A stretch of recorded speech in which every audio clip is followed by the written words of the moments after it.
تو ایک بات سمجھنے کی ہے کہ صرف بے نظیر انکم سپورٹ پروگرام سے غربت ختم نہیں ہوگی.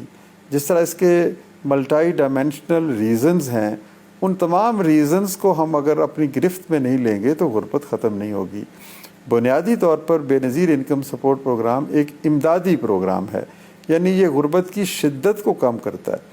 اگر کسی شخص کے 20,000 یا 25,000 روپے ماہانہ آمدنی ہے تو اس کو 3,000 4,000 یا 5,000 روپے اضافی دے دیے جائیں محبت کے اظہار کے طور پر، اس کو اپنا سمجھتے ہوئے، تاکہ اس کے بچوں کو دودھ مل جائے، اس کو کھانا شام کو پوری روٹی مل جائے.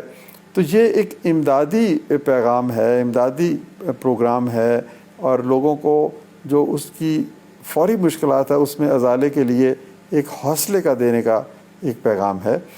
تو یہ کوئی اتنا آسان کام نہیں ہے کہ بے نظیر انکم سپورٹ پروگرام سے یہ توقع کر دی جائے کہ یہ چند سالوں میں یا 1-2 ڈیکیڈز میں غربت کو ختم کرے گا. ہاں، یہ ایک بہت بڑا پیغام بھی ہے کہ ہم نے کسی کو تنہا نہیں چھوڑنا.